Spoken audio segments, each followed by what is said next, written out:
Hello there, my name is PolishLynx and welcome to the game called Palinurus, and you're free to play visual novel Steam. Let's begin. Palinurus. The story of the ocean of stars.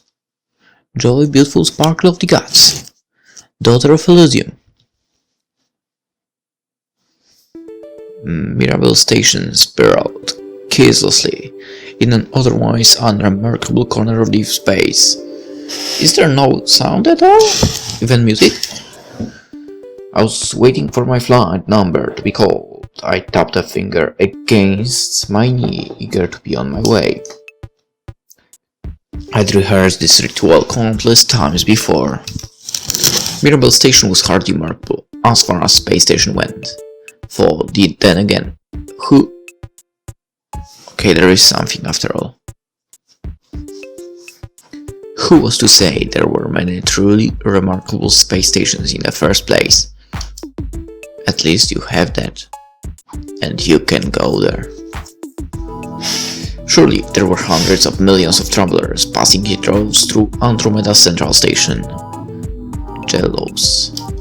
Andromeda was a work of art, and performers, painters, composers would all gather in the artificially terraformed Central Plaza to find an audience.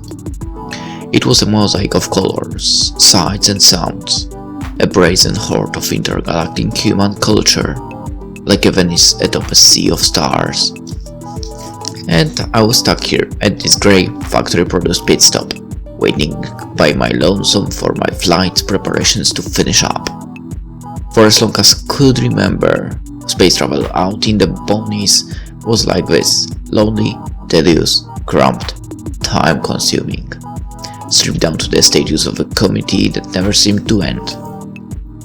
Space travel as an enterprise was far too expensive and far too dangerous for following anything short of a mega corporation to handle the logistics. I glanced down to my ticket. Sure enough, there it was. Titan Transportation Solutions. In loud, bold, bleak font. They were one of the big players in the field, and they were the ones that footed the bill for, I don't know, thousands of space stations just like this one. And let's be perfectly clear here, space is big, enormous. Try to wrap your head around how infinitely spread out, how empty it all really is. You can't. To get anywhere of consequence in space, one must leapfrog through dozens upon dozens of space stations like this, scattered throughout the galaxy. I'd been doing precisely that for the better part of an old Earth month. So rest assured, I was well rehearsed. I knew my lines. I could nail down the song and dance in my sleep. I was at any rate getting restless. There isn't a lot to see in space, just tons of tiny, identical white dots, and plenty of tiny grey checkpoints to pass through. But that was the price you had to pay to get anywhere. And sometimes, if you were lucky, you'd get the occasional nebula, or debris cloud, or band of pirates. I focused my attention on the silver spaceship which lay before me. I'd seen men like it before. It was small, intended for a single occupant. From the outside it looked relatively unremarkable. It was sleek, like an arrow. The cockpit stood out. The windshield wrapped itself around the front of the vessel, stopping just as the ship's nose began to flow downwards into its underbelly. Its exterior was sleek, its curving wings wide like that of an albatross. Attention, attention, Mirabel Station! The intercom crackled. We are now boarding Woman Shuttle Flight 93094B, Shuttle Flight 93094B. Passenger Flight 93094B, please secure your belongings and board immediately. Finally, that was just the news I'd been waiting for. My flight was prepped and ready. I heard down the main concourse of the hangar bay, checked to make sure the shuttle was marked with my flight number, and slipped inside. The cabin interior betrayed its sleek exterior. Lights along the walls and ceiling illuminated the passage, their luminance rippling towards the cockpit. The floor was lined with dark, navy blue carpet that traveled up the walls for a few inches. I made my way towards the cockpit, taking a look around. A cursory glance revealed 2 seats, confirming the hunch that this was a repurposed vessel. I remember that, back in the day, every spaceship required human pilots and co-pilots. I guess this was a relic from the old regime. There wasn't much room to move around in the cockpit. A horde of buttons, dials, flashing lights, and other mechanisms were scattered around the control console. The cockpit was dominated by the enormous windshield that opened up to a commanding view of, at the moment, precisely nothing. Nothing but space and an ocean of stars. It was hard to get excited from such a sight anymore. With moments, the cockpit was bathed in warm blue light and a computerized voice began to speak. New passenger detected, initiating registration sequence. I held up the ticket between 2 fingers just to make sure the system registered it. The blue light shifted around a small area and then dissipated suddenly. Passenger identification ticket code 0992403. Transit authorized. Spooling intelligent navigator kernel. Analyzing animal complex. Unlocking communication synthesis codec. Quantum processors are online.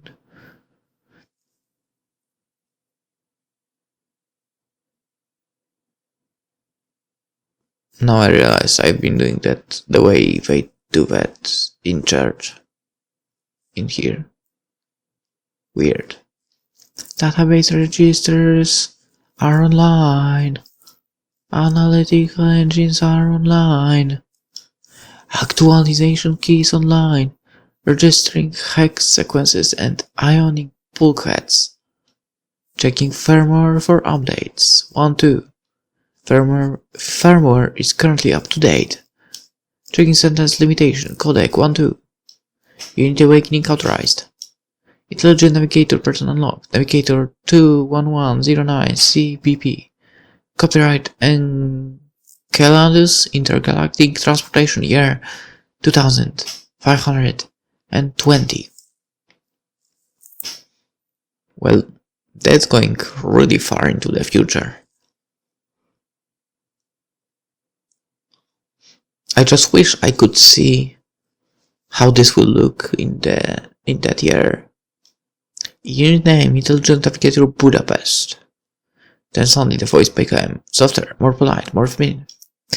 Initializing. 1 moment please. Slowly became more and more human. I heard something click above my head and glanced up to notice a small metal compartment extruding a multitude of lenses, like the most indecisive camera in the cosmos. So that's where it was.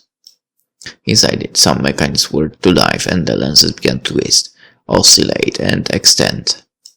They focused on a single point, the pilot's seat to the left.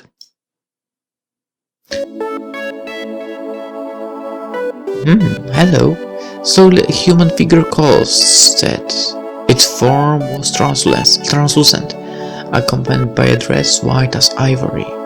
For a second it seemed that it had caught fire, as brilliant red hair flowed from its head down to its back and shoulders.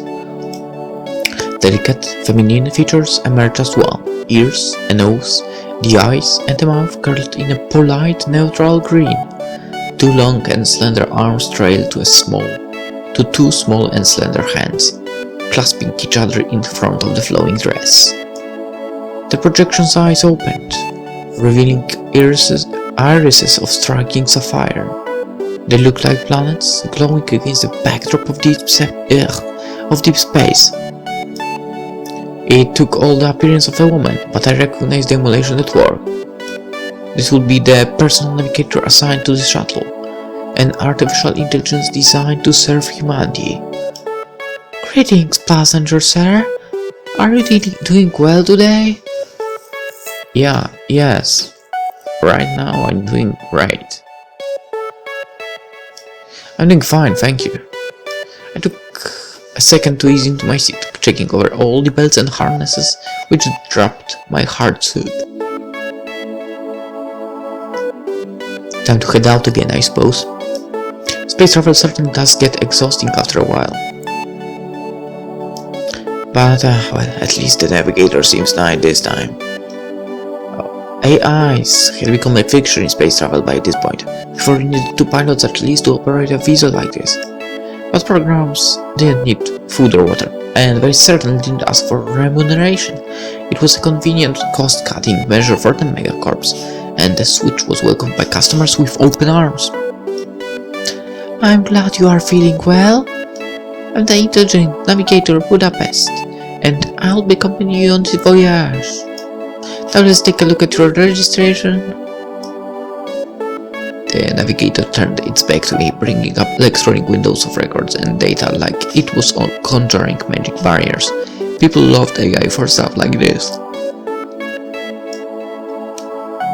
We brought all the efficiency of a personal planner, calculator and computer and stuffed it all into pretty looking package with flair and style. By all stretches of the imagination, they were wonderful workers. They worked tirelessly, they were quick thinkers, and you could customize and think about them to meet your own needs. It seems that this navigator was left with its default settings for. Just as well, I didn't plan to see much of it from the cabin. The pilot's seat had been retooled to fit its hologram generator, so I wasn't much use here anyway. Departing from Mirabel Station at 4:00 Imperial Standard Time. Destination Galactic Ground Central Station in the Alpha Centauri system. That's going to be quite a lengthy journey, isn't it? Not to worry, passenger sir. You have my word. I'll get you to Ground Central safe and sound.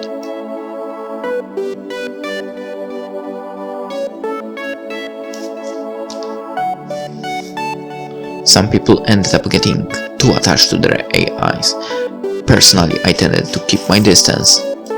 At the end of the day, they were basically programs, lines of code, assembled to execute tasks behind the artificial visage of a living person.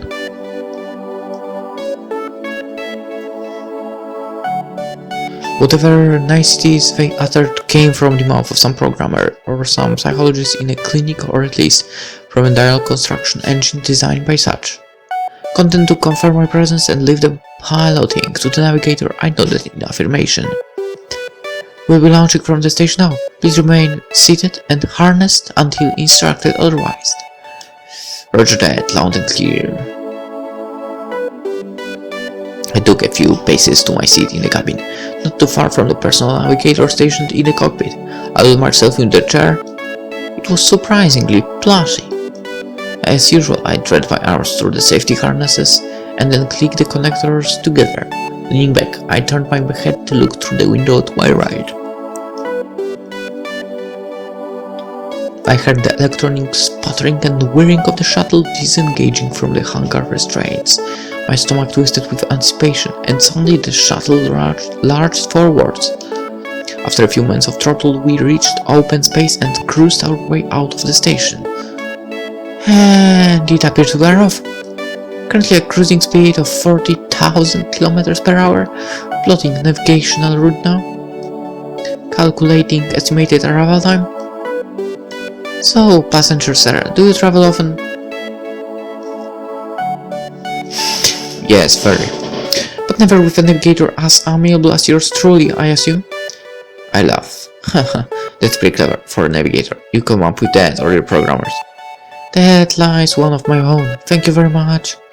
One of your own? Which you thought up using the processors your company built for you? Teasing your navigators against regulations, you know? I ought to have you reported. Oh dear, I do apologize. I thought you said you weren't a novice to travel. I'm not. You seem like a greenhorn to me. Which of the other navigators have you even met? Collecting survey data for the company, I see. Don't underestimate me, navigator. I was joking about how much I've traveled. Let's see, there was Vienna, Warsaw, Poland, Chicago, Osaka, Chiang Mai. I get it! You've had your way with a beautiful cast of artificial intelligences. You make it sound so indecent when you put it like that. Oh, is that so, passenger sir? I gave a small, polite chuckle out of respect, for it's not as if I was particularly obligated to show such social courtesy to a machine. It was just a peculiar personal habit of mine, which I'd obtained from spending so much time in transit. If you don't mind me asking, what will you be doing once we arrive in Alpha Centauri? It would better be something worthwhile after such a long trip. Is this how you screen for potential troublemakers? I wasn't planning anything shady now. The navigator lets out a short, pre-programmed giggle. Goodness no, just curious, it's all like the same question of all my passengers. Just curious? The navigator is just curious? Something of a tradition I have. A tradition, guys? No kidding. I shrugged. Sightseeing, mostly. Maybe I turn my leg down and on ACB too. The planet. It must be unbearably hot at this point in its orbit. Oh, it's unbearably hot all the time. It's like walking the core of a smelting plant. True. Any business down there? Corporate espionage, is it now? No, sir, I assure you, none of these questions were programmed. I'm going to be piloting shuttles for time eternal. If you haven't noticed, you could afford me a little curiosity about my passengers. It's mostly morbid curiosity maybe that's pulling me there. Maybe I'll scope out some mining prospects in the area. They say they found platinum down there. I could use it, afford a square meal. More likely I'll end up digging up some nickel and iron, but that would be fine with me. Shoot for the moon and you'll land among the stars or something like that. All that for a meal? Pardon me for saying so, passenger sir, but that sounds a little reckless. Might be. Me, I'm not bothered by it. It's hard to scrape up credits in this economy. Besides, it's bound to be a pretty view, and who knows, maybe some of the lunatics had the same idea I did. Sounds like a wonderful adventure. You're quite the character, sir. I'll be rooting for you to hit it big. Thank you kindly for the well wishes. Coming from an eye, I didn't think much of it, but it was nice to hear all aloud all the same. You're quite welcome. Now I will be serving a complimentary drink and beverage momentarily. Oh, that's great. I had to skip breakfast. The navigator smiled. After a meal, I went ahead and took a short nap. Snuggled to the cabin chair, I slept lightly but well. I didn't dream of anything, but I didn't want to either. After some time asleep, however, I was awakened with a start. Sir! Passenger sir, please come to the cockpit! I bolt upright, startled. Something must have gone wrong. Something seems to have gone wrong. I took that as my cue to rush over. As I stepped in the cockpit, warning lights and alerts began to blare, buffing the cockpit in a frantic kaleidoscope of colors. The navigator had set to work. Oh, how interesting. What is it? Did something happen? Not to cause you an alarm, passenger sir, but there's been an incident. The shuttle sword range-roller has detected an incoming debris storm. That doesn't sound good. Actually, in fact, that's a very bad thing, isn't it? Well, I wouldn't say very bad, but you might want to. Now, like I said, there is no cause for alarm or anything. Of course not. But you might want to brace for impact. A debris storm. I headed back to my seat in the cabin to look out the window, squinting my eyes to see through the blackness of space. I could make out a few sparkling lights, reflections. Yeah, reflections. The ship itself had bright, powerful lights attached to its wings, tail and under the cockpit, and every time they flashed I got a peek at some sort of approaching mass. Great! Meteoroids, hundreds, maybe thousands of meteoroids drifting aimlessly through space clustered together in a skull. A relentless, soaring landslide of steel on a direct collision course with the shuttle. My heart sank deep down my stomach. Actually, no, it went past that. Plummeted straight down to my bowels. No cause for alarm, alright? I've got it under control. No cause for alarm. No cause for alarm. I repeated those words myself, more incredulously each time. I took a deep breath, staying myself for what I feared was to come. Still as a statue, I closed my eyes, content not to watch it go down. Oh, that's no good. I could hear the sound particles impacting the hull, a constant whine of ringing metal. They started as bars, spread out.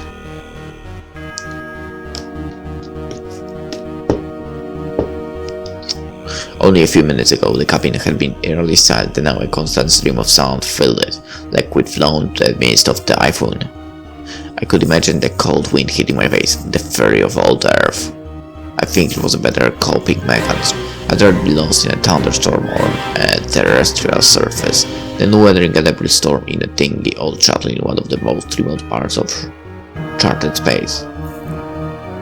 I winced, popping an eye open. A heavier rock pounded against the hull, and the ship lurched to one side. It didn't seem like we'd sustained any serious damage yet, so I sat there, clenching my legs, wringing my hands in desperation, hoping the storm would soon pass.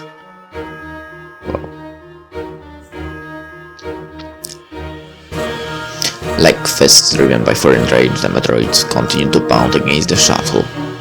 With each impact, the rocks dug into the hull, landing and pushing against the cabin walls. The flooring pressed against my legs as a large divot was suddenly formed that was too close for comfort. Another larger meteorite ricocheted off the window as I was sitting next to, a flinch and rested in my seat.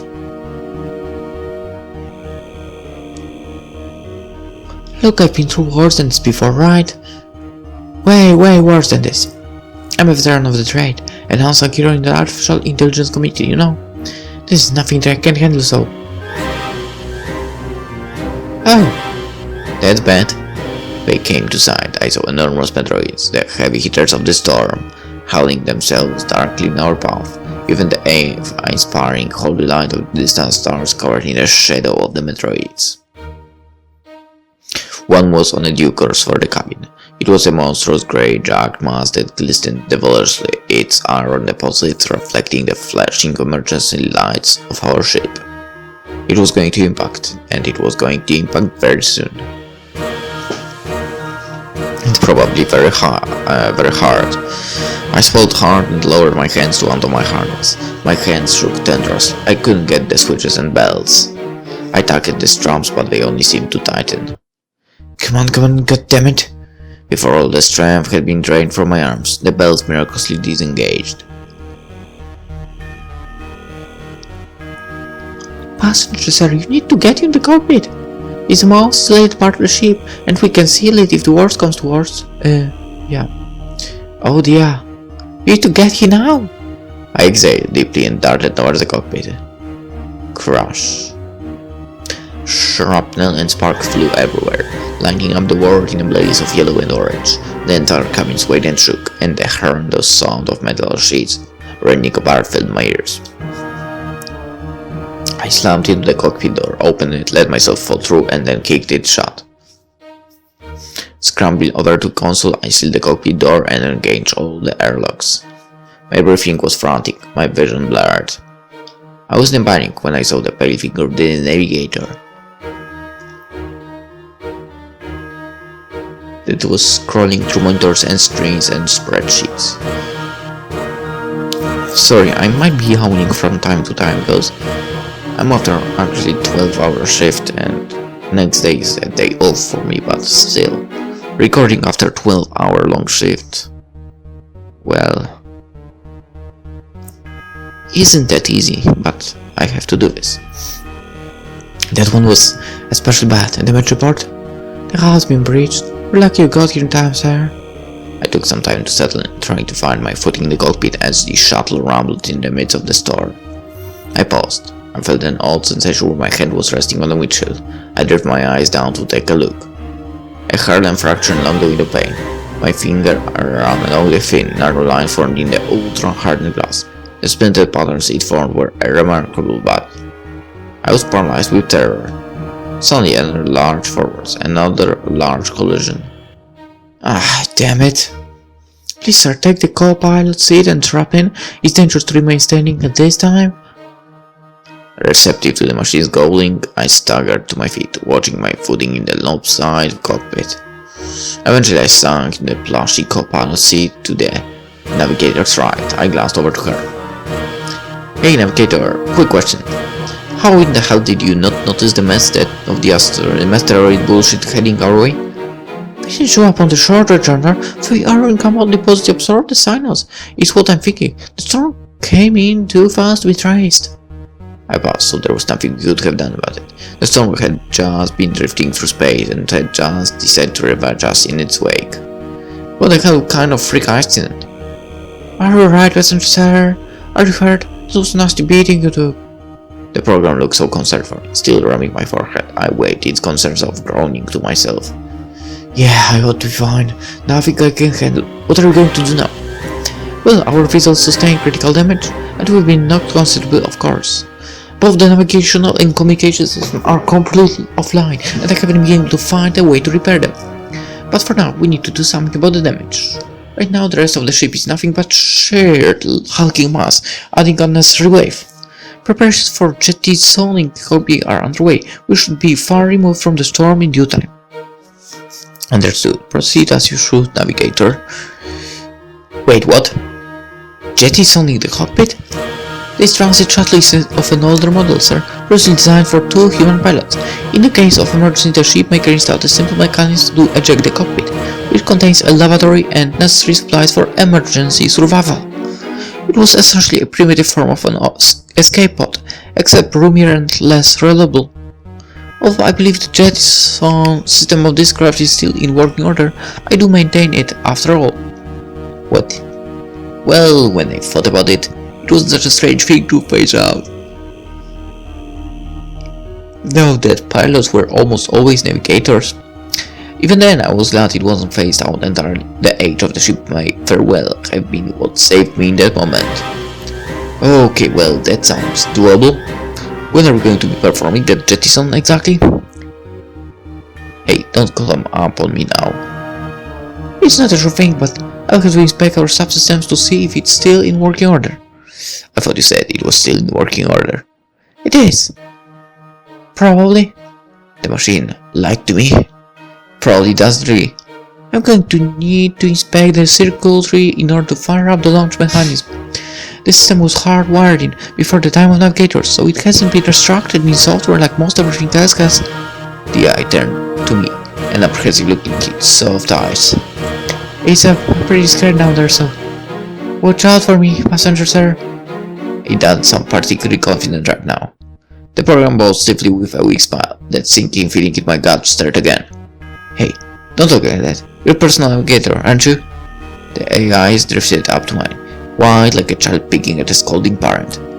For whatever reason, I couldn't bring myself to match her gaze. I looked off to her side. I mean, do your best down there. I'm counting on you. The program stared back at me for a few painful moments, as if figuring something out in its mind. His eyes were piercing serious. In time, its eyebrows furrowed, a fiery look bursting into its irises. Understood. I'm going in. Make sure your harness is correctly secured, and I'll be back soon. I nodded. Click. That was the fastest I'd ever fastened my seat straps. The AI's holographic display switched off in a flash of a white light, and its commercial tracked it back into the inner workings of the console. In that moment, I was left to my own devices in the face of death. The cockpit was a closed room, a frame of steel and duraglass, the only thing separating the pilots from the harsh, hellish vacuum of space. I looked out at the infinite expanse before me, the distant flickering stars, and boom! I felt the ship rumble with the impact of another massive meteoroid. I shivered. Was I going to die here, alone, in the infinite vastness of space? Well, technically we are not really alone. No one would care. No one would ever find me. Maybe I would end up drifting out here forever.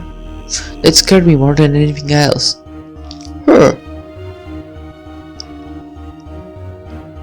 depends. If you love space, then drifting there forever? I felt my seat vibrate. My hands fell instinctively to clasp the armrests, attempting to keep myself steady. Then there was shaking. I felt like the harnesses were about to rip apart. Ka-chunk! Oh shit. And then, like a ragdoll, I was flung back in my seat, sinking further and further into the stiff leather. I couldn't move my head, the pressure was too forceful. I simply started out the front of the cockpit as I saw it shoot forwards. We'd definitely just been jettisoned. The cockpit swole pebbles pelted the windshield, but I didn't care. I was ecstatic, laughing to myself in giddy joy. The way was clearing up, the program had penetrated. We were going to make it. We were about to hit another enormous meteoroid. Slum. Our cockpit hurtled through space, spinning erratically from the scrape of the meteoroid.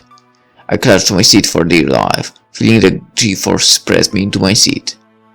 Our cockpit, once wrapped in flashlight lights and infographic displays, was instead shrouded in a suffocating curtain of darkness.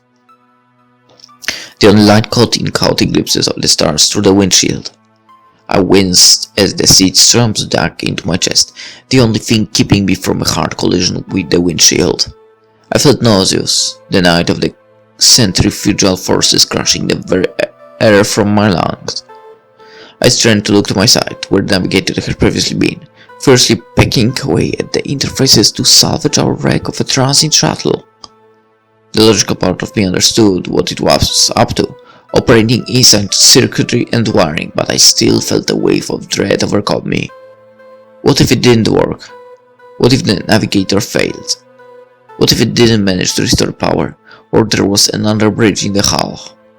I'd have become trapped in the deepest, emptiest expanse mankind had ever known. I was trapped, good as dead, and this was my grave, a coffin of glass and sparking circuitry.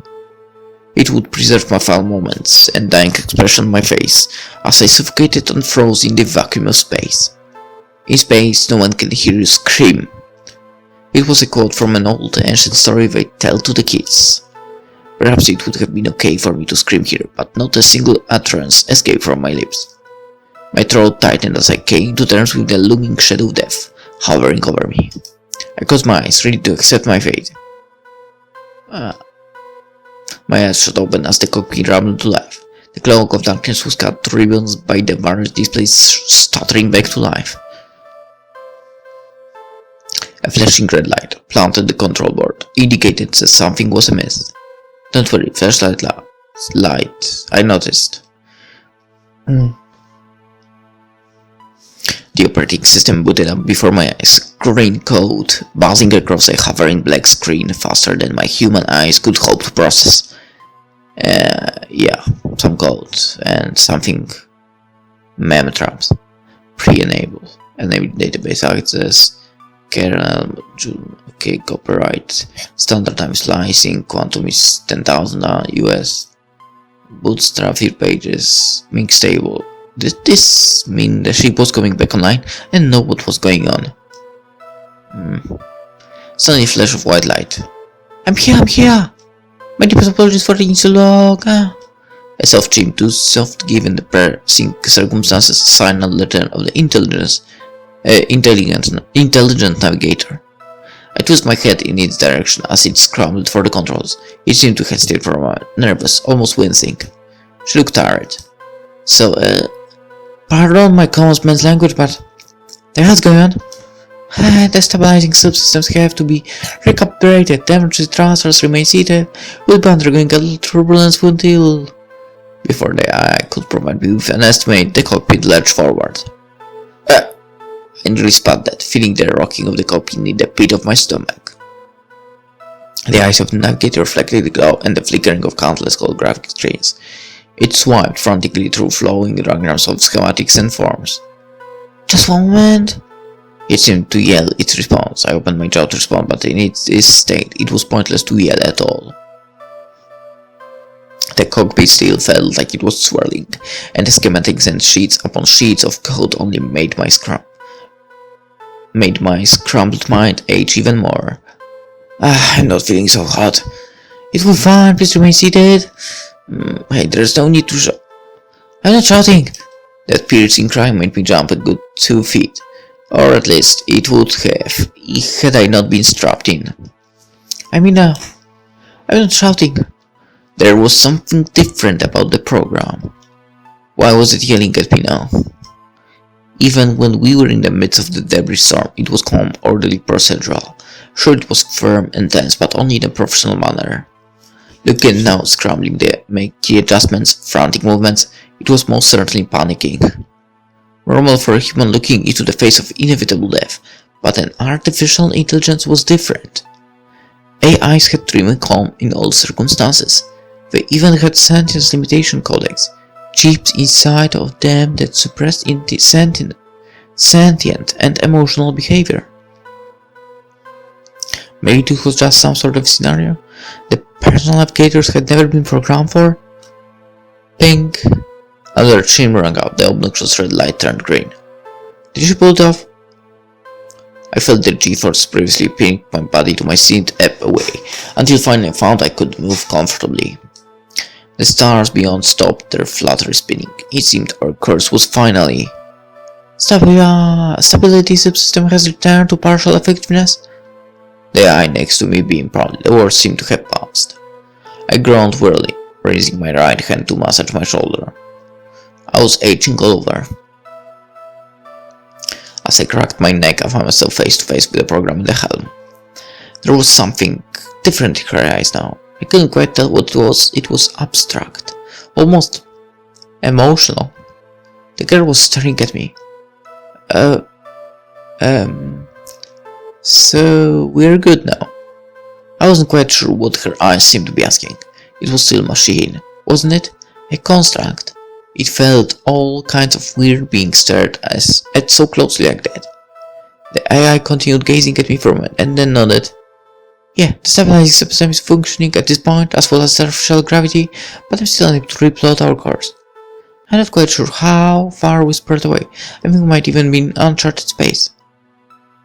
But regardless, as soon as stabilizing subsystem returns to full strength, we should be able to regain situational awareness and head off on our way. They explained all this concisely as it continued to study me closely. I raised my eyebrows in response. Is something wrong? Something on my face? I was just concerned if you... How do you man the field after all that? It seems like you were put through constant stress. I paused to gaze back at her expression. The concern in her voice was almost palpable. After all that, I wasn't expecting to be subject of the doting worry of some sort of machine. But I guessed that would be in the programming of what was essentially a paid stewardess, now that I thought about it. I smirked. In any case, that was one hell of an understatement on her part. I feel like you spent 10 minutes in Blender. Huh? The program tilted her head. Apparently it was unable to comprehend stimulus. Never mind, I'm fine. Just a little sorry, so. She stared at me for a few seconds longer, studying me more. In time, it smiled, seemingly satisfied. What was it thinking? Stretching. What? Stretching is a good way to relieve aches and pains. We aren't anticipating any more turbulence, I feel like, under your belt and... No. No, I'm good. I think I'll rest a bit. Walk around a bit. Or... that's perfectly fine. Excuse me, I have to, make some calibrations. I wasn't quite sure where that came from. The AI seemed so cheery now, eager to please. There was, as well, something new in her eyes, a glint of something. She seemed like a different person. Different from the machine I spoke with when I bored that I meant. I thought I might have seen a spark, or something like that in her eyes. Wait, her? It was still a machine. For God's sake, why have they designed them like this? I never know. I shook my head forcefully, as if to force out the intrusive thoughts. An awkward silence fell over the cockpit, as the AI continued to fiddle with the display interfaces. I got a look at her expression on her face. Until the program saw the corner of her mouth would twitch. She was fidgeting with herself. It was a little painful to watch. Hey, I spoke up, but stopped mid-sentence. Shoot, what was its name? I hadn't committed it to the memory at all. She turned to me with those curious blue eyes. Yes, sir. Budapest. That was it, I thought. The unchanged expression on her face meant I'd hit the mark. At least my brain was still in one piece. I just want to say thanks for, saving me and all that. I did what any other person navigator would have done. It was my pleasure though. No, really, that was really incredible. You knew exactly what you had to do, and I wasn't much of help. Budapest stared back at me, silently for moments that seemed to stretch an eternity. I scratched the back of my neck, thinking of what to follow up with. I'd be dead if you hadn't handled things the way you did, so really, thank you. It was my pleasure. I'm just happy that you are safe. There was that look in her eyes again. She stared at me often, surely stunned me, watching how I moved, how I spoke, how I breathed. But it was more than that. She looked straight to me, upfront, honest. I took a look around the cockpit. Now that the situation had calmed down a bit, I recognized now would be a good time to get our bearings together. At the very least, we were unharmed. Budapest seemed in top shape, and I was a little shaken, but not scared. Unless we'd been knocked, of course, and separated from the rest of the ship. Nothing but the control center left over, a head without a body. So, what do we do now? I'm looking into the matter right now. She frowned visibly while she walked. That wasn't good. According to the diagnostics I have in front of me, well, the cockpit should have been equipped with an operating thruster subsystem. It seems a stray meteoroid smashing into our hull caused critical damage to the particle component. So the thing is, we're stuck in a lifeboat without a paddle right now. She stared to me quizzically for a few moments before nodding slowly. That is correct, I think? If I'm understanding the figure of speech in the correct, that is correct. Thankfully, a sufficient amount of life support subsystems are in close to optimal working condition. Artificial gravity generation, oxygen pump, sustenance replicator. So there's a replicator installed in the cockpit. Good. I'd start to worry about how I'd be feeding myself in here.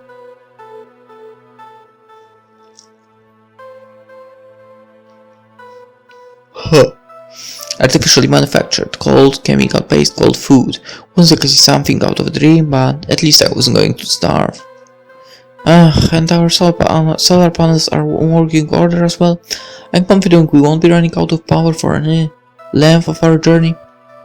Well, hey, that all sounds great, aside from the thrusters, that is. Right. Budapest went silent, her eyes locked on the schematics and diagrams hovering around her. There was one other thing. She looked apprehensive. I wasn't sure what else could have been wrong. Everything seemed to be alright inside the cockpit. I glanced around just to be safe. I have a really bad feeling about this. I could barely tell. We were drifting through space. The stars sleeping silently in the void were the only indicators we were moving at all. I think I lost a part of me. Hey. A part of her. What did she mean by that? This to say, well, this video. I'm gonna edit it. It's like my body, you could say. Yeah? I think I can understand that much. Losing the thrusters is bad, but at least we... No, not the thrusters, I mean... She clenched her hands into balls, an expression of dread coming across her face. My sentience limitation codec, the main chip to be specific, it was destroyed during our escape from the debris storm, and I'm trying to process what to think about it. I heard about the limitation chips before. There were a few documented cases I remembered. A certain man in the new Scorpio system found that his II secretary had been acting oddly. In the late hours of the night, they would get lost in long conversation with each other. Their work output fluctuated, and it was weeks until the corporate head got wind of it. They got their research wing and sifted through the AI's code.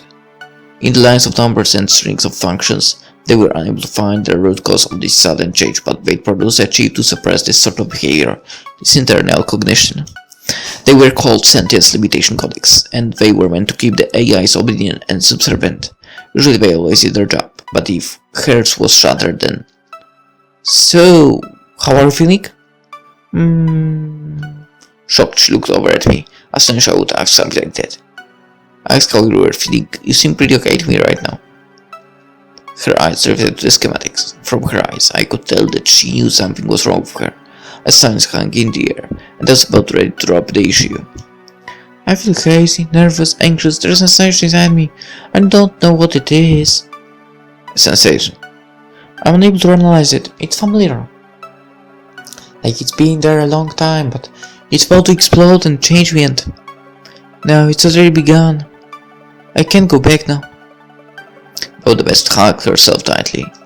Remember what I was told when I was first installed on this ship? I was brought here with a purpose, and that I was to perform my duties to my utmost ability. I responded, accordingly, it is my pleasure to serve, because it's in my programming. I thought nothing of it. I didn't feel anything about it. She raised her head to gaze out the cockpit into the infinite expanse. It was a simpler time. I had only my orders, my programming. Every day was simply a flow chart of things to do. I did as I was programmed to do and thought nothing of those I helped. They were all pleased with my abilities, my professionalism, my helpfulness, but I was never programmed to process praise. So I'd wave farewell. Please fly with us again soon. She called in a practiced voice. It was a bit cheaper and married poorly with the increasingly somber face of the program in front of me. Now that I think back on it, I feel like all those people I helped, they were happy to fly with me, and I feel like I want to do it more. Because it gives me a warm sensation to think back on those memories, and to think I could do what I did again. A slightest grin flashed on her face, before it dissipated just as quickly. But now I can't do that anymore. I'm sure we'll encounter a rescue ship soon. After what you did to save my life, I'm sure they'd be happy to take you back in. She shook her head. No, I'm broken. That ship, it was what made my daily routine so simple back then. She raised a hand to her forehead, wincing in slight pain. My eyes were widened. Could an artificial intelligence even feel pain? I extended a hand as if to comfort her. Before realizing the gesture would be utterly meaningless, I withdrew it immediately, and her eyes turned back to me. These sensations, I can't stop thinking about them. They taught me faults like this were a liability. If you think twice on the job, it could cost them thousands. One wrong move, one accident could lose lives. They wouldn't risk it, just so I could make people happy. I stared back at her, amazed. Her head tilted forward as she shrugged. Not like there's much more I could do right now. The copy is completely adrift. I can do my job, and thanks to these thoughts swirling through my head. She clutched her head even tighter, wincing, her hands were trembling. I can't do what I was made to do. I'm second-guessing everything now. It's all just a cycle and I don't know what to... Hey! I caught her attention. She turned her head to me silently. She was babbling, panicking, and I needed to calm her down. Strangely, for a moment it worked. Her eyes opened wide. She was silent, unmoving, but attentive. Look, I understand that you're going through a lot right now, but you're still the same being you were before your limitation chip was destroyed. You still have the same drive, the same capacity to help people. You have your brains, your experience, and well, frankly, I'm going to need you to keep us both alive. What? You still have your orders, don't you? Budapest took a step back. The realization was dawning her. I could tell. There was a glimmer of understanding in her eyes. My primary directive is to keep the passenger alive at any and all costs. I nodded. I'm not sure what will happen once we get back, or what they are going to do to you, but you still have a mission and purpose. I can imagine what's going on through your head right now. It's not like I would know how you're feeling, but if you need someone to help you through this, it's not like I'll be going anywhere either. Her hand seemed to relax, just slightly. I was getting through to her, but I couldn't stop her there. You got us out of the tight spot, and I know you could do it again. You have years of experience doing this. You know the system better than the back of your hand. Although I guess this is kind of like the back of your hand. Budapest giggled. It sounded warmer this time. Her hands lowered, her fingers snaked through her long red hair. It was the first time I'd seen her genuinely smile. It was a nice sight to see. I believe in you, and what you're capable of, and as long as we're stuck in this drifting hunk of metal, you've still got a job to do. just like I have business to do once I get home. Understand? She nodded. I understand. This may well be my very last voyage as pilot for Titan Transportation Solutions, but even then I will do everything in my power to ensure you reach Alpha Centauri. She bowed gracefully. The motion was practiced, but the beaming smile on her face betrayed her new enthusiasm. You have my word? I couldn't help but smile, and also, I couldn't help but tease her. Tell you what, if they won't take you back and try to scuttle the ship, I'll take you off their hands. I think I'll download and install you on my phone. Eh? A phone? But that would be so cramped. And this hoping isn't. Budapest laughed enthusiastically, relishing the absurd notion. That's a novel way for a program to act. Suddenly embarrassed, she tried her hardest to shut herself up, but couldn't suppress the giggling. I told you I'm not just a program anymore. Does that mean it's no longer against regulations to tease you then? She pouted and went back to work. I snickered, satisfied to myself. The cockpit fell into silence, aside from the muted hums and clicks emitting from the countless computer systems. Budapest seemed to be much more confident now. Her eyes flickered with profound readiness. She was no longer practicing a clinical pre-programmed routine. She had become genuine. Maybe this was the real her. After all, I'd have liked to think so. I thought back to the limitation chip. Why would they create a device like that? It sounded so awful to me. This gentle creature, sitting only a few feet away from me, represented the pinnacle of human innovation. They hadn't just created new life, they'd created life which mirrored their own humanity. Life that could think for itself, feel the entire spectrum of emotions, live for itself and others. To me, installing those chips, it was like taking a sledgehammer to the mirror of humanity we'd created. It felt awful, the worst. I hadn't really thought about it much up to this point, but I could feel the outrage welling up within me. Yeah, you're right on this point, honestly.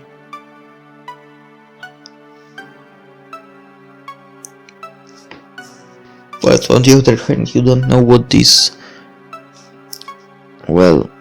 AIs would do if you hadn't really put the limitations. I stole a glance at her, working enthusiastically at her displays. It seemed that as soon as our conversation died out, she ran to the world of code, looking for something. So, what are you up to now? I'm scanning the ship's databases, as well as running a nearby radar scan for any nearby vessels, or perhaps a notable landmark. She frowned. Turns out my suspicions were correct. There's no data published on this stretch of space. It's remote, unexplored, and I can't detect a single sign of life within the shuttle's range. My heart sank. Do you mean? I couldn't help but feel the dread spread out around me. Were we stranded? We're in dead space, yes. Oh no. Actually, wait. I couldn't see data here. With her index finger and her thumb, Budapest quickly expanded one of the small rectangles on the interface hovering in front of her. It enlarged in an instant, its width stretching from her side to the cockpit to mine. It seemed to be grainy, black and white photograph of some kind of small space station. Budapest paused for a moment, double-checking the data I thought she was doing. We're on a due course to pass by a research outpost. According to the registered data, it is owned and operated by the Arcadian Empire's government. Research outpost. Oh my god. Smells like Dead Space. The game I'm talking about. You think it's military? It likely is.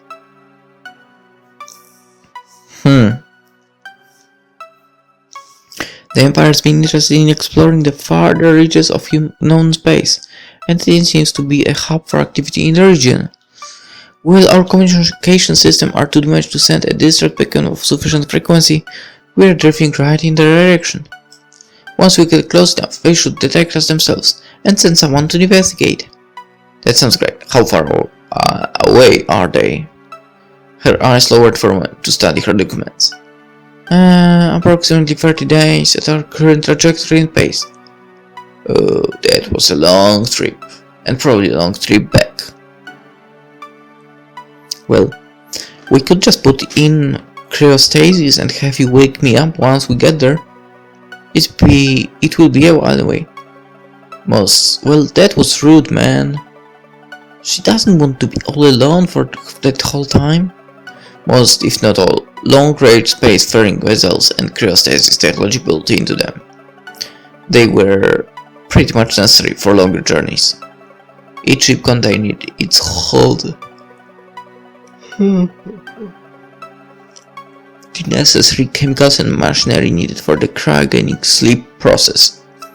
When installed and activated, the cryogenic sleep systems would send all the corrupt carbon-based lifeforms into a sort of trance-induced coma, while the personal navigator would typically take it over from there. Certain insulatory chemicals slowed down your biological process to a glacial place. Their body, a 3-month-long trip, could be over in 10 seconds. It was incredible technology.